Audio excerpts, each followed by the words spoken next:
On December 18, 1984, kickboxing fans witnessed the decade's ultimate dream match, when Jean-Yves Thériault and Don Wilson, the two most dominant fighters in North America, met in Montreal to determine who was the best competitive fighter on the continent. The match was a long time in the making, with Thériault and Wilson having been scheduled to fight each other in 1980 for a world title contest which never materialized. The 4-year delay gave both fighters the time they needed to build imposing reputations. Both became world champions later that year, with Wilson claiming the inaugural WKA light heavyweight title, and Thériault the vacant PKA middleweight crown. Both had been very busy since then, fighting around 24 times each and defending their titles repeatedly. Thériault remained unbeaten, fighting almost exclusively out of Canada, while Wilson suffered only a single controversial loss as he competed across the US, Japan, Thailand, the Bahamas and Hong Kong. It was truly an instance of the unstoppable force meeting the immovable object, and thus, made for great disappointment when their showdown ended in a draw. The decision generated controversy, with numerous journalists and members of the kickboxing community expressing a clear preference for one or the other. Wilson tends to be favored in these post-match assessments, but it was the lack of a clear winner either way that ultimately makes this one of the most unsatisfying contests in history. In this video, we will examine the match in detail, in an attempt to come to a clearer decision. Who should have won this bout? Was it really a draw? Did the Iceman put the freeze on Wilson? Did the Dragon thaw out Thériault? Let's find out. At this point, I would like to make clear that this analysis is only a matter of personal opinion, and is being presented strictly as entertainment. As we go forward, please remember that the contents of this video have no effect on the official record or professional standing of either fighter.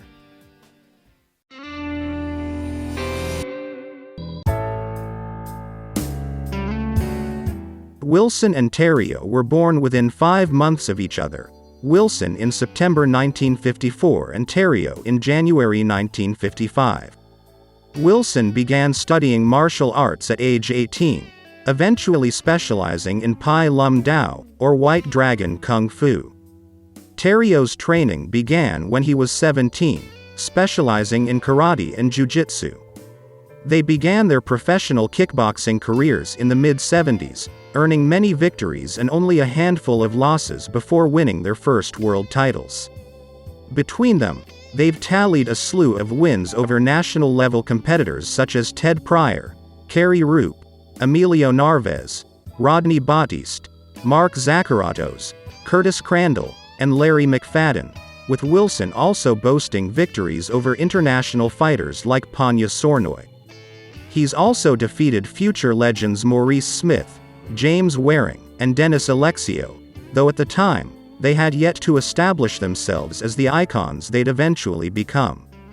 As two long-reigning world champions with comparable levels of experience and reputations, Wilson and Thériault are without a doubt the most successful fighters in North America at the time. Style-wise, the two boxers differ substantially.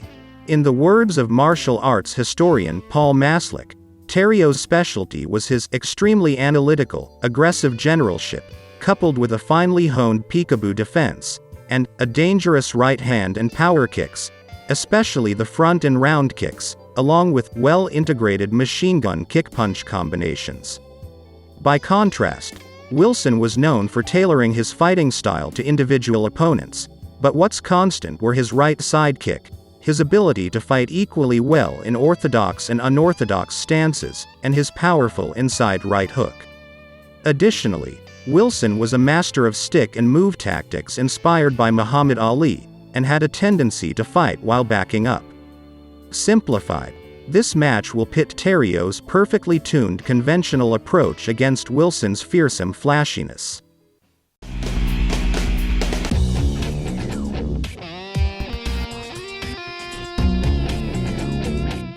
The match took place in Montreal's Verdun Auditorium, in front of a crowd of 7,000 or 8,000 spectators. It was not formally sanctioned by any major kickboxing organization, though the match was officiated by longtime PKA referee J.T. Will, and PKA Vice President Joe Corley was in attendance. Thériault stood 180 centimeters tall, while Wilson was 185, giving the latter a 2-inch height advantage. Both fighters weighed in at about 175 pounds, making this a light heavyweight bout by PKA standards. Thériault's professional record stood at 47 wins and 3 losses, while Wilson's was 52 wins, 4 losses, and 1 draw.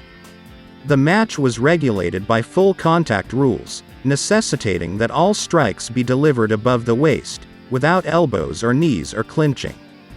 There would be 12 rounds lasting 2 minutes each. The local box office drew a considerable $100,000, even though no championship was on the line. Unconventionally, the fighters were allowed to directly select the match judges. Wilson chose 2 journalists, while Thériault chose 2 ringside officials. This would contribute to the controversy of the outcome, leading to accusations of biased decision-making.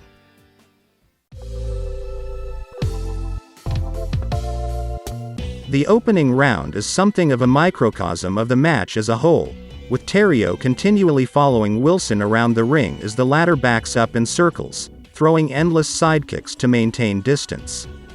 Thériault's own kicks actually score him more points, as he tends to throw them to cause damage rather than as a distraction. He also lands a left hook to Wilson's head, but it's the Dragon who eventually sinks more headshots and racks up more strikes in total. The pace picks up considerably in round 2, with more strikes thrown, including another big punch to Wilson's head. Don's own power strikes are blocked, including a huge sidekick to the head and a spinning back fist, but he still manages to lead Jean-Yves in points during this and the following rounds by constantly peppering the Canadian. Thériault lands a couple of head kicks, but these lack power. He'd clearly prefer to slug with Wilson, and tries to force this by maneuvering Don into a corner. At first, the tactic is without success, but by round 5, he's begun to cut off Wilson by moving sideways across the ring. Wilson deals with this through continued use of sidekicks, the bane of Thériault's evening. Don's plan seems to be to frustrate the Iceman by repeatedly halting his advance. It's successful, with an agitated Thériault eventually pushing through haphazardly, and walking right into waiting punches. As the match reaches its halfway point at the end of round 6, it's hard to think of this as anything but Don Wilson's fight. Jean-Yves Thériault briefly gained the upper hand in round 5, only for the Dragon to reclaim it, one sidekick at a time. It would seem that, in light of continued frustration, Thériault's strategy has become to keep moving forward, protecting himself as he waits for Wilson's exhausting fighting style to tire out the Dragon. Interestingly, this hasn't been a particularly high-scoring bout so far, thanks to the fighter's advanced defense. Personally, I've only calculated an average of about 9 hard strikes connecting per round, with Wilson averaging about 5 and Thériault 4. Round 7 sees Thériault wresting back the advantage from a seemingly complacent Wilson. He misses with an early hook kick, but sinks many punches on the inside. However, during round 8, Thériault appears to grow tired as well, and the accuracy of his punches suffers. At this time, I wondered whether Thériault would have benefited from rules allowing clinch fighting, because even when he manages to close the distance to his opponent, there's not much that he can do, thanks to Wilson's slippery defense. As a matter of fact, the first time a boxer actually manages to push the other into a corner, it's Don. Round 9 is the definite highlight of the match, beginning with Thériault finally getting what he's waited for, knocking Wilson down with a massive right which almost sends Don through the ropes. It's the first and only knockdown of the match, definitely the best strike thrown by either fighter, but Wilson absorbed the punch better than just about anyone throughout Thériault's career and pops back up very quickly. Thériault attempts to capitalize, pushing close to punish his opponent while the crowd cheers, but if Wilson feels any lingering dizziness from the knockdown, he's hiding it well. The round ends with Thériault making up some much-needed points, and Wilson managing to escape from potential catastrophe. Incidentally, this was the worst round for kicks, with neither fighter scoring with any at all. Round 10 has Wilson recovered from the knockdown. Maybe not enough to engage like before, but definitely enough to hold his own. Thériault picks up points with continued inside fighting, the tactic working better now than it had earlier. Round 11, the penultimate round, has Thériault throwing caution to the winds again, and barreling through Wilson's defense to land close-quarter punches. Nevertheless, Wilson is able to limit the onslaught with some defensive head movement, and he matches Thériault's fists with a combination of punches and kicks. The match is still very close as the final round arrives, with both fighters being within a single good showing of definitively convincing the judges. A knockout isn't theoretically out of the question, especially now that the boxers are summoning up their last reserves of energy and are high on adrenaline. Thériault tries to maintain the pressure, but Wilson has recalibrated his sidekick and once more controls the distance. He catches Thériault off balance and capitalizes with punches, which are later returned on the inside by Thériault. Jean-Yves is intense, but Don is more accurate. Even while knowing the outcome, it's a little surprising when the round ends without the dramatic knockdown or KO that fans were hoping for. As the draw verdict is announced and the fighters grudgingly congratulate each other, boos rain down on the ring. The dissatisfaction of the people in attendance foreshadows the controversy with which the decision will be widely regarded for decades to come. Everyone, from the fighters to fans watching the fight on TV that night, has doubtlessly already reached an opinion on who should have been named the winner.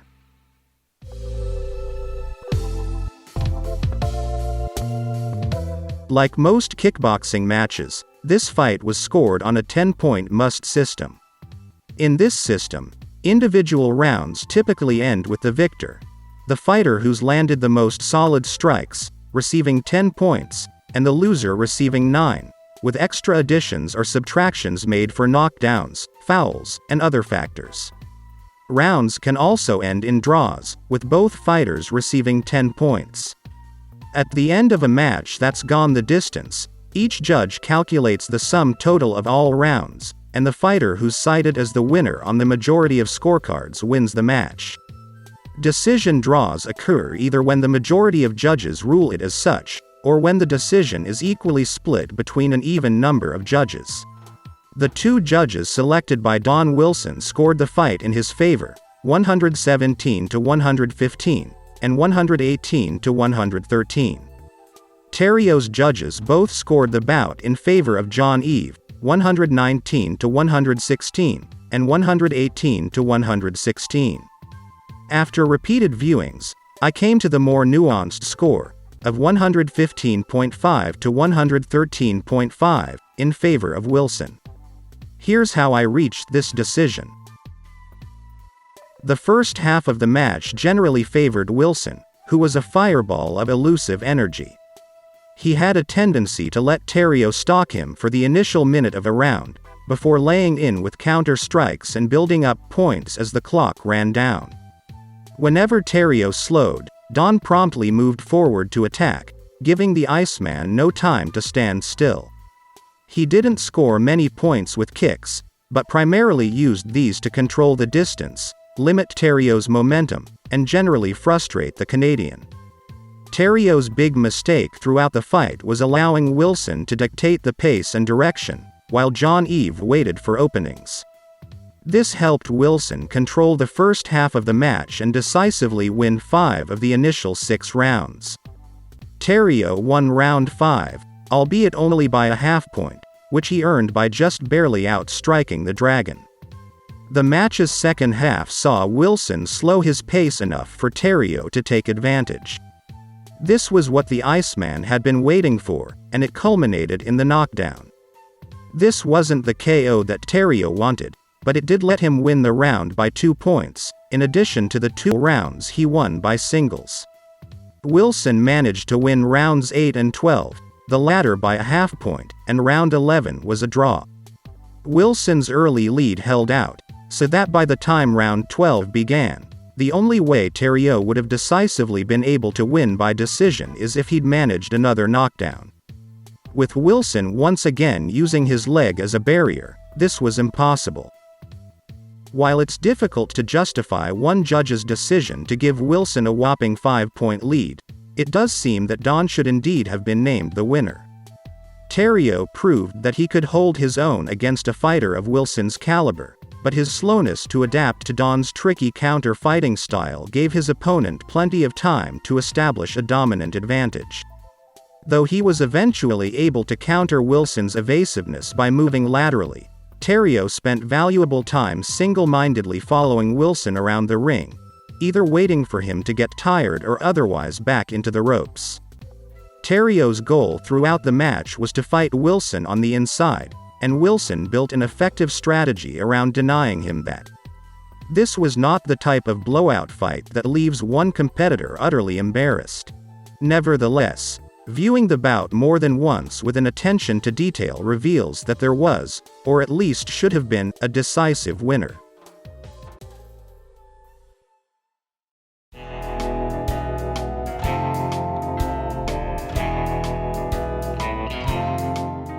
The general consensus at the time seemed to be that Wilson should have won the match. Joe Corley and kickboxer Rodney Bautista both unofficially scored the fight as a victory for the Dragon, and local sports writers expressed similar opinions. Despite recording the match as a draw, the Star System World Kickboxing Rankings subsequently named Wilson the undisputed 1984 World Light Heavyweight Champion, while denying the title to Thériault. While Thériault's 5-year unbeaten streak remained technically unbroken, the match seemed to have a generally negative impact on his reputation. It contributed to a general impression among his critics that the Iceman, despite being a talented fighter, had ensconced himself in friendly territory while generally avoiding boxers at his own level.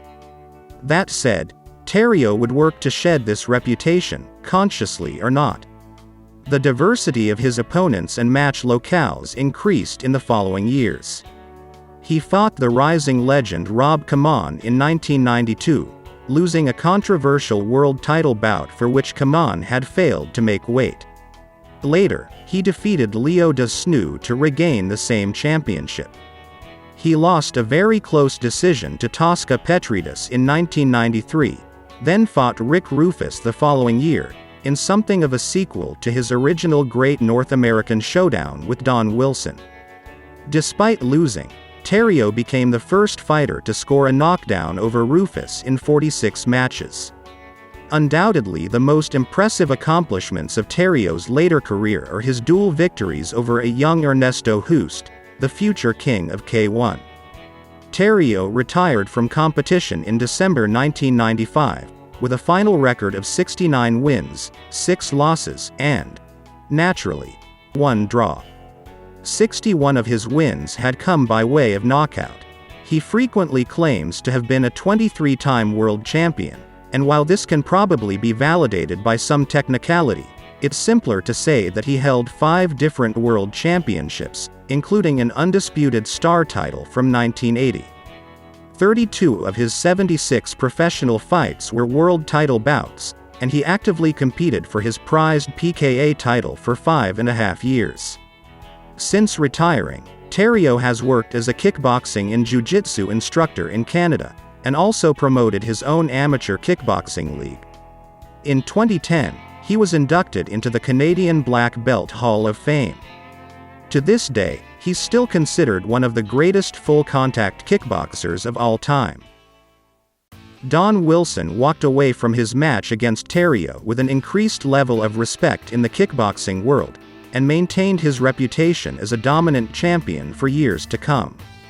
In 1987, he knocked out international powerhouse and future K1 champ Bronco Sikatish in a battle for the Kick World Light Heavyweight title, and in 1989, he lost a very close multi-title bout to rising star Marek Piotrowski. In early 1991, Wilson retired from competition to focus on his growing film career, in which capacity he became arguably the most prolific martial arts video star, and one of the first major leading men of Asian descent in American cinema. He returned to competition in 1999, becoming a world champion again at age 44. He seems to have retired for good after July 2002, though he still fights occasional exhibition matches. His professional record stands at 72 wins with 5 losses, 2 draws, and 3 no-contest decisions. 48 of his wins came by knockout. He held 11 separate world championships, including 3 undisputed star titles.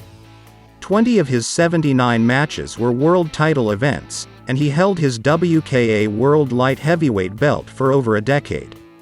In 2010, he was inducted into the World Kickboxing Hall of Fame. At this time, Wilson continues to work as an actor and teaches kickboxing seminars around the world. He remains one of the sport's most recognizable icons.